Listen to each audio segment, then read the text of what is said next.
So let's get started. Make this jam happen. Good afternoon, everyone. Our quote today is a little reminder to always be moving. Keep moving forward. Always work on that progress, even if you can only do a little bit at a time. All right? And speaking of little bits at a time, let's do a little bit of geometry today. We're going to start, as we have been, looking back at yesterday's work. Check how you did. I have a few answers on my screen here. Some of these turned out to be possibly much trickier than anticipated, because what you needed in order to calculate and what they gave you were not always the same thing. So you had to do a little bit of extra work with these. Number one was okay. It was a right triangle, and we could tell that the right angle clearly can't be between the 6 and the 10. Okay, if it looks very acute, it's definitely acute. That at least we can rely on. But this is close enough in appearance that that could be our right angle, in which case we have to bring the 6 over, and it's a 6 by 6. The 10 actually doesn't play into it whatsoever.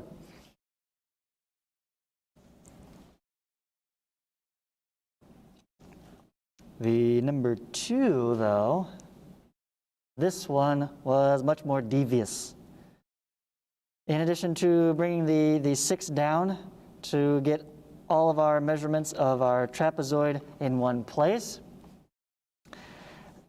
we've got the base here, and we've got the base there, but for a trapezoid, you need 2 bases and a height. And they didn't give us a height. There's no measurement here or there. This 5 is not the height of the trapezoid. If you used that, you got it wrong.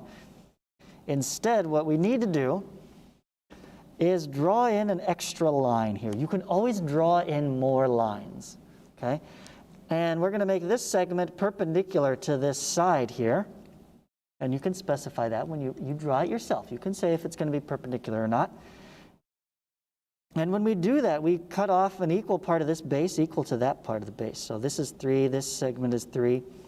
And if we take the 3 off of the 6, that leaves 3 for this half.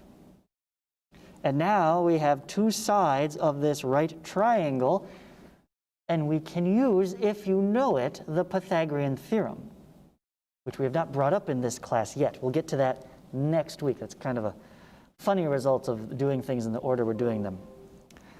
But I know many of you have already heard of or used or seen the Pythagorean Theorem, so it's not unreasonable. But the short version is this. The Pythagorean Theorem states that the hypotenuse squared is equal to the sum of the squares of the other 2 sides. So from the 3 and the 5, we can figure out that this must be a 4, and that gives us the height. We can find the area of our trapezoid and then multiply by 8 to get the volume.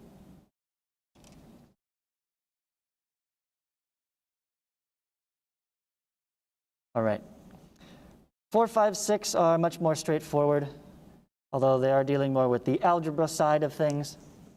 Instead of giving you actual numbers to plug in, you're still leaving everything in terms of variables here, but still set up your multiplication. Go ahead and distribute, right? Substitute this in. Oh, wait, this is the circumference. Okay, so divide by pi to get the radius, and then multiply it all out. And same with here, multiply these up. Your radius there is half that. Multiply it all out, and they went ahead and factored here. You could leave this as 2 terms. It would be 6x squared y plus 3 pi x squared y.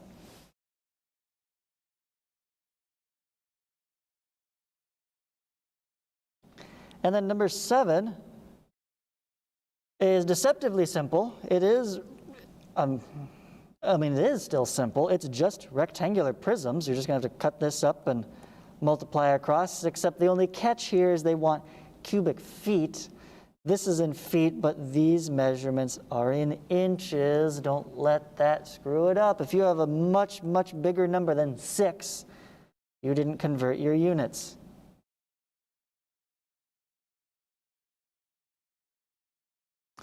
Any remaining questions on that front page?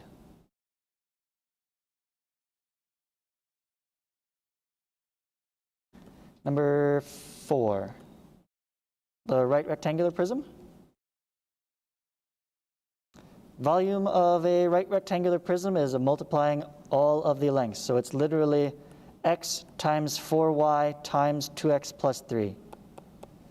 And then you just distribute there. So 4xy times 2x is 8x squared y.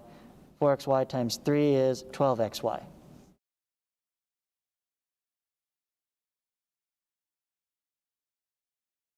Okay, anything else? There, zoom. All right, moving on. Page 2. Some similar tricks come up here. The square pyramid is A-OK. We know the height there, and we can find the base, no problem. Hexagon, as stated, we're going to have to save that one for next week when we get the special triangles to find our hexagon only knowing the side. But this half a cone, it should have just been cone formula divided by 2, except they gave you the slant height, not the actual height of the cone. Gosh darn it. So once again, Pythagorean Theorem to the rescue. You can solve this to find that should have been a 24 in there.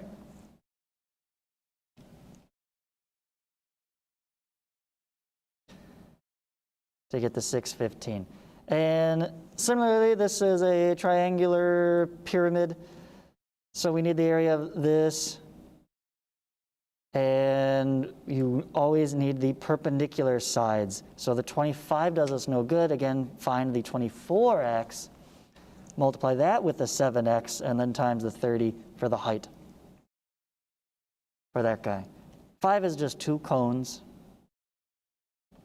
Nothing more special there. And 6 is a triangle spun around the axis, resulting in a cone. And they give you that little hint with that arrow there. It's like, oh, if I take this and I turn it into a circle, right? This point is on the axis. It won't spin any further, so you end up with this cone shape, and then it's just volume of a cone. And 7, 8, 9. Oh, these are the good ones. All right, comparing the volumes. So cylinder versus cone. The cone actually wins. If it was the same dimensions, obviously it would not, but they made this cone just big enough that it beats out the cylinder. The triangular pyramids down here, 2, 3, 5, 3, 2, 5, it's all the same dimensions. It doesn't matter what order they go in, you still end up with 5 units cubed. They didn't specify units, so I just used the generic units cubed. And they're equal, so neither is larger. And then number 9, 3 cones versus 1 giant cone. Who wins? Giant cone. Okay? By a lot, actually. Because if you notice, the measurement here, this radius is 3, so I have 3 radii of 3. Well, 3 times 3 would be 9, which is the radius of the big cone. And so you would think, oh, it's 3 times as much, but I had 3 times as many. They should balance out, except that's one dimension. It's 3 times bigger linearly, but we're not dealing with a linear measurement here. We're trying to find a volume, so it's 3 times bigger in multiple dimensions, which makes it multiply more bigger. Okay? Any remaining questions from that page?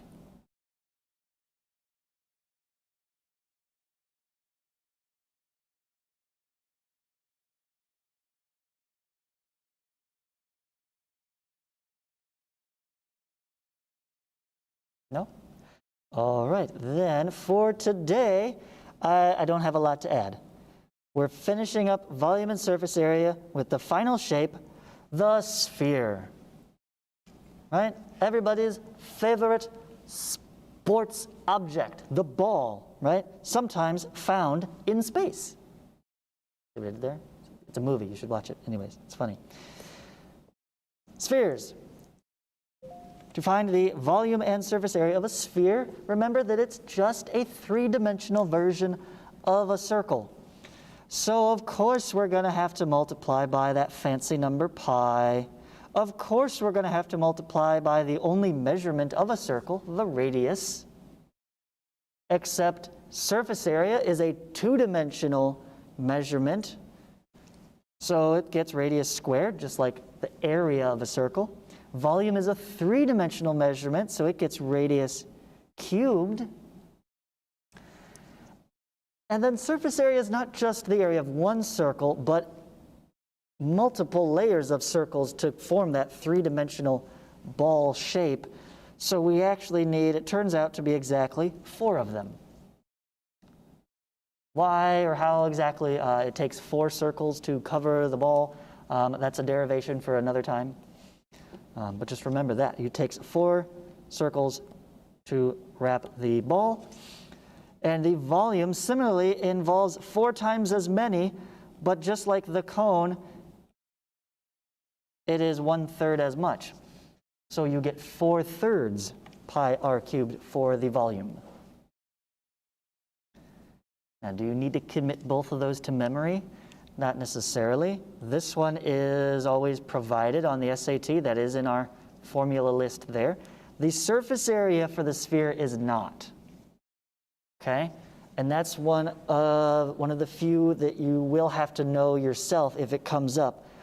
But if you can at least remember how it looks compared to volume, which is written there, you can very easily check, like, okay, what was it? Oh yeah, it's the volume one without the third, right? You drop this 3 and you decrease that 3, and you've got surface area, okay? So just remember to drop the 3's appropriately, and you can get one formula out of seeing the other. There's a little mnemonic to help trigger your memory. But otherwise, we're just going to use these fairly straightforwardly today. And I promise there's not any tricks where, oh, just kidding, you need the Pythagorean Theorem this time. So first page is all volume of spheres and fractions thereof. Okay, you start with the whole, and then we start chopping it up, slice it in half, and then slice it in half again. Okay, and then slice out a little chunk of cake off the top half. If you can imagine this here, you've got the whole sphere, and then from just the top half here, a wedge has been cut out, just like a slice of cake. Okay, how much? Well, it's a 90-degree arc. So 90 degrees out of the 360 degrees, it would have been all the way around.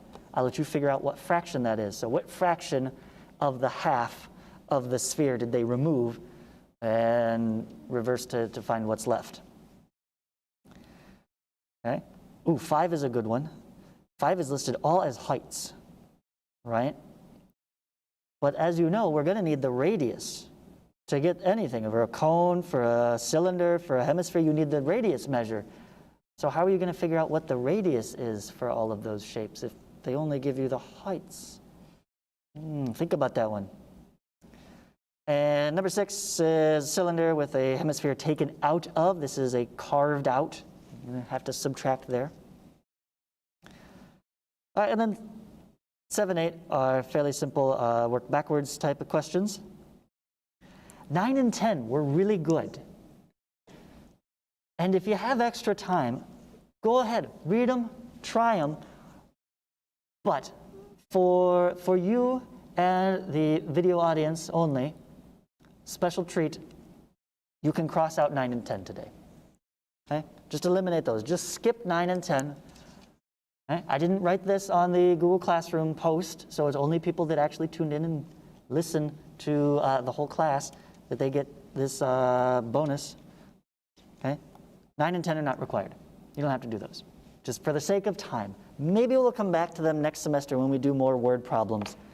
But I'm giving you a double helping today. I'm going to reduce it. Skip 9 and 10. Similarly, on the second page, go ahead and cross out 7. You can skip number 7 at the end there. Okay? You don't have to do that one. The rest of them, though, are pretty good. Basic exercises with surface area now of a sphere. Although once you do one sphere, they're all pretty much the same. So now we're combining hemispheres with other shapes. Please remember, when you combine 2 shapes together, the surfaces that actually touch are no longer exposed. Okay? Think about painting such a thing. If you were to cover this in paint, the circle in between here, where the cylinder and hemisphere meet, won't get any paint on it. So do not include that in your calculation. Especially don't count it twice, one for each part. The cube though, watch out for the cube. Because yeah, you can't count this circle where the hemisphere is covering, but you do need to include these little corners, all 4 of them, of that cube. Okay, so think about it a little more carefully there. That being said, any final questions on today's exercises?